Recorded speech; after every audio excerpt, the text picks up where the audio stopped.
দাদা, নান পরোটা হবে নাকি? হ্যাঁ দাদা, হবে। আর চিলি চিকেন? হ্যাঁ হ্যাঁ, সেটাও হবে। ঠিক আছে, 3টে নান পরোটা আর চিলি চিকেন দিয়ে যান। আচ্ছা আচ্ছা, আপনি একটু বসুন, এক্ষুনি পাঠাচ্ছি। এই পরেশ, বাবুকে 3টে নান আর চিলি চিকেন দিয়ে আয়। এই যে যাচ্ছি।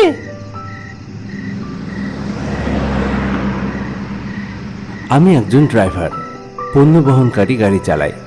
কখনো বড় লরি, আবার কখনো ছোট, যখন যেমন পাই।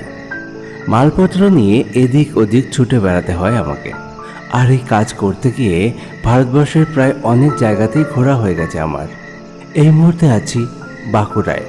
এইখানে মালপত্র ডেলিভারি করে কিছু মালপত্র আবার গাড়িতে তুলে ফিরে যেতে হবে বর্ধমানে। তবে আমার গন্তব্যে আমি এখনো পৌঁছইনি। সেখানে পৌঁছতে সময় লাগবে প্রায় 3 ঘন্টা। রাত এখন 10:30 বাজে। প্রচণ্ড খিদে পেয়েছে, তাই রাস্তায় একটি ধাবা দেখতে পেয়ে খাবার খাওয়ার জন্য দাঁড়িয়েছি। ও দাদা, আপনি কি বাঙালি আছেন? হ্যাঁ সর্দারজি, আমি বাঙালি।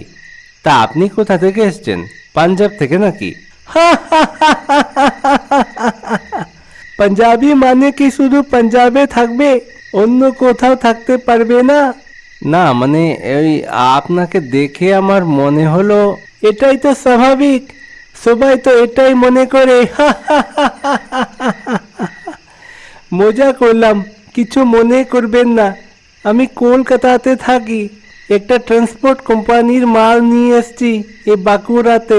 ও আচ্ছা, খুব ভালো। আপনি কিন্তু খুব ভালো বাংলা বলতে পারেন। বাংলাতে থেকে কাজ করব, আর বাংলা বলতে না পারলে কি করে চলবে বলুন তো? হ্যাঁ, এই নিন বাবু আপনার খাবার। সর্দারের সাথে কথা বলতে বলতে বেশ অনেকটা সময় চলে গেল। ইতিমধ্যে আমার খাবারও চলে এসছে। খাবার হাতে নিয়েই শুরু করে দিলাম খাওয়া। সর্দার লোকটি বেশ ভালো, রসিকও বটে। উনি আমার সাথে কথা বলা শুরু না করলে হয়তো আমি চুপ করেই বসে থাকতাম।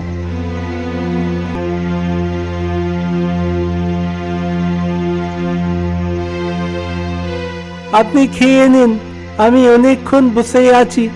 এবার আমায় উঠতে হবে। এখন না বেরোলে আবার সময়ের জায়গা মতো পৌঁছতে পারবো না। হ্যাঁ ঠিক আছে, আপনি এগোন, আমারও খাওয়া হলেই বেরিয়ে যাব।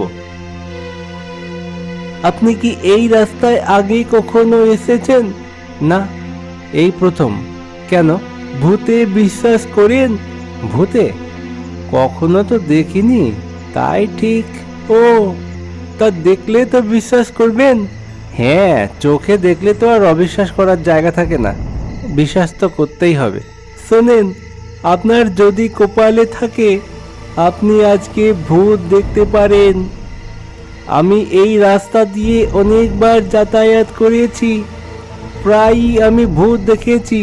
কি বলছেন এসব? সত্যি? নিজেই বুঝতে পারবেন সত্যি না মিথ্যে।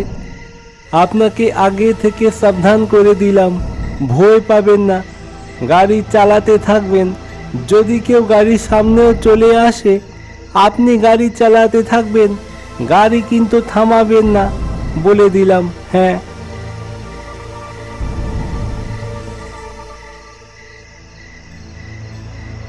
সর্দার আমাকে এসব কথা বলে চলে গেল। শোনার পর আমি কিছুটা হলেও ভয় পেয়েছিলাম।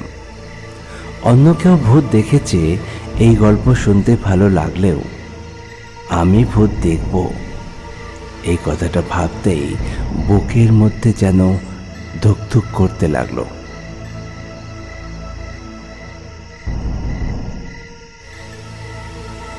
এমন তো হতেও পারে সর্দার আমার সাথে একটু মজা করে গেল। যা রসিক মানুষ, মনের মধ্যে আমার ভয়, কিন্তু ভয় পেলে তো চলবে না, কাজ তো করতেই হবে। একবার ভাবলাম ধাবার মালিককে এই কথাটা জিজ্ঞাসা করি, কিন্তু যদি সর্দার আমার সাথে সত্যি সত্যি মজা করে থাকে তাহলে সবাই কিন্তু হেসে উঠবে।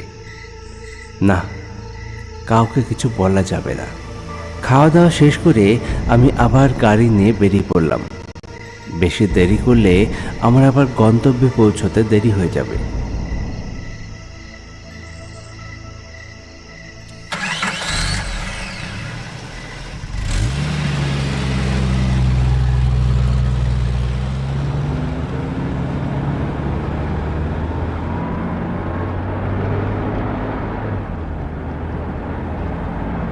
আমি এখন যে জায়গা দিয়ে যাচ্ছি এখানে কোনো জনবসতি নেই। দুপাশে গাছপালায় ঘেরা জঙ্গল, মাঝখান দিয়ে রাস্তা। সর্দারের কথা যখনই আমার মনে পড়ছে ভয়ে আমার শরীর শিউরে উঠছে।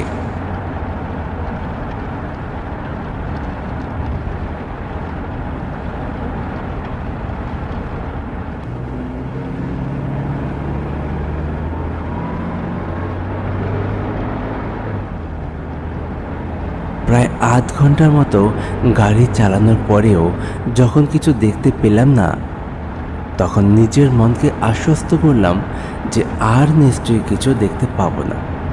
সর্দার নিশ্চয়ই আমার সাথে মজা করে গেছে। আমি এবার বেশ খোশ মেজাজে গাড়ি চালাচ্ছি। লা লা লা লা লা লা লা লা লা লা লা লা লা লা।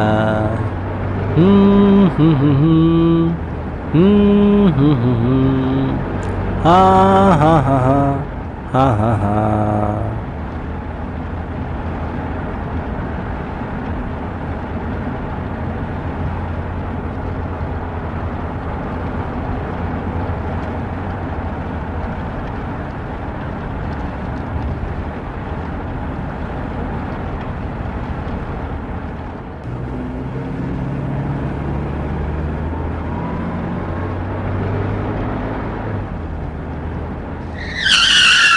হঠাৎ ব্রেক কষে গাড়ি দাঁড় করে দেই। সামনে দাঁড়িয়ে আছে সাদা কাপড় পরা একটা মহিলা।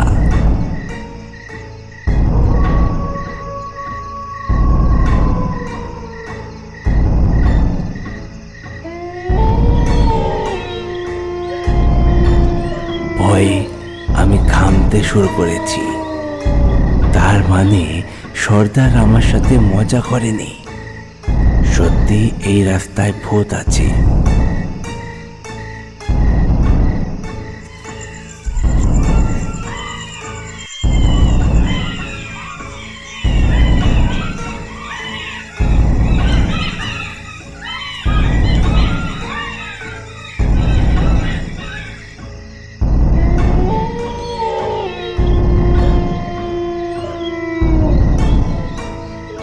না, আমাকে ভয় পেলে চলবে না।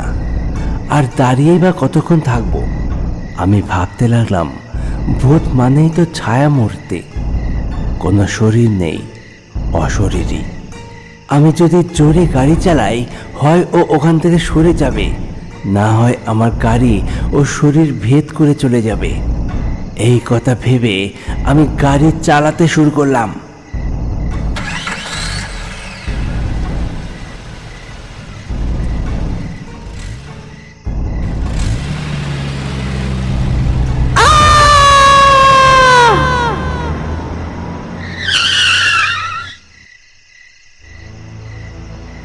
আবার গাড়ি থামিয়ে দিলাম। একটা মানুষের চিৎকার শুনতে পেলাম। তবে কি ওটা কোনো মানুষ ছিল? হায় ভগবান, আমি এটা কি করলাম? একটা মানুষকে মেরে ফেললাম।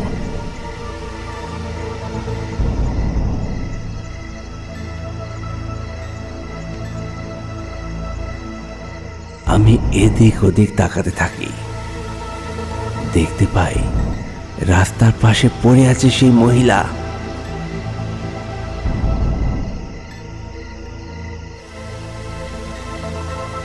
আমাকে দেখতেই হবে সে মরে গেছে না বেঁচে আছে। যদি সে বেঁচে থাকে তাকে হাসপাতালে নিয়ে যেতে হবে, তাকে বাঁচাতে হবে। আমি গাড়ি থেকে নামি।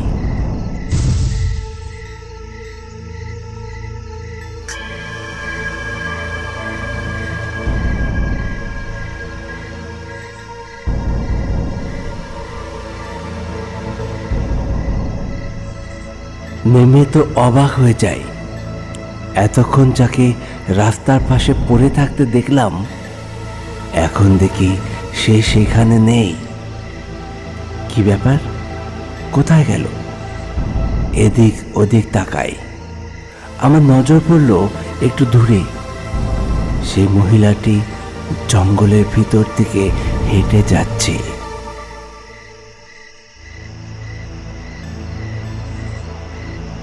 এত জোরে ধাক্কা খাবার পরেও সে কিভাবে সুস্থ অবস্থায় হেঁটে চলে যেতে পারে?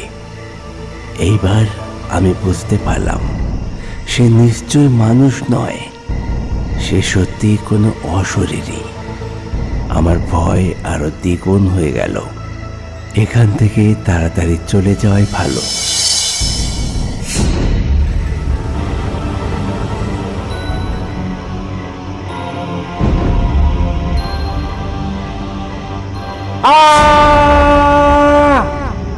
আমি চোখ বন্ধ করে চিৎকার করি।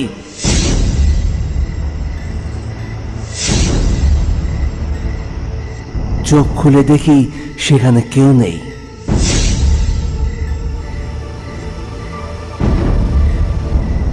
এবার আর দেরি নয়, তাড়াতাড়ি গাড়িতে উঠে পড়ি।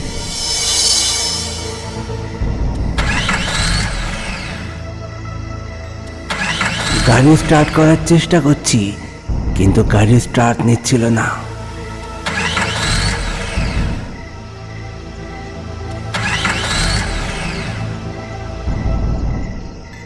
হঠাৎ নজর পড়ে সামনের দিকে। সেই অশরীরী দাঁড়িয়ে আছে আমার গাড়ির দিকে একভাবে তাকিয়ে।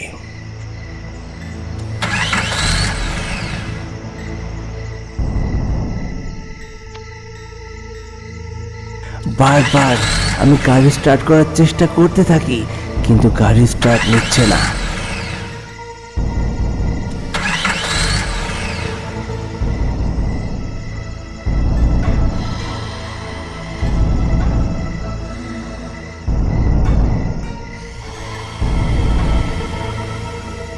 সেই অশরীরী আমার গাড়ির এদিক ওদিক ঘোরাঘুরি করতে থাকে। কখনো জানলার ঠিক কাছে চলে আসছে, আবার কখনো দূরে চলে যাচ্ছে।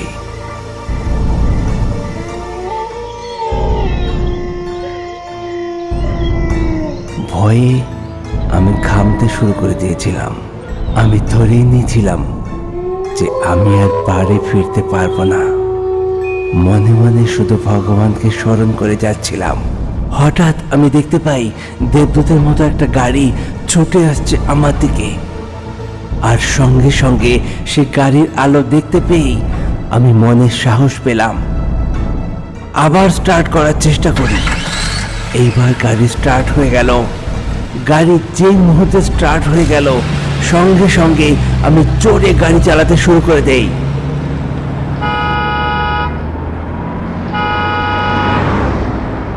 খুব জোরে গাড়ি চালিয়ে আমি সেই জায়গা থেকে সরে আসি।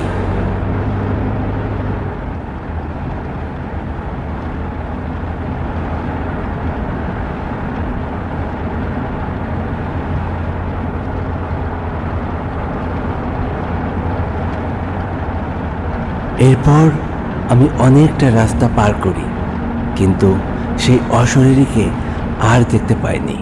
হয়তো ওই জায়গাতেই ওই অশরীরী বাস করে। শেষ পর্যন্ত আমি আমার গন্তব্যে পৌঁছেছিলাম, তবে আমি ভীষণভাবে ভয় পেয়েছিলাম। ফেরার সময় আমি সেই রাস্তা দিয়ে আসিনি। পরের দিন দিনের বেলা অন্য রাস্তা দিয়ে ফিরেছিলাম। এখনও আমি ড্রাইভারি করি। রাত বিরেতে এদিক ওদিক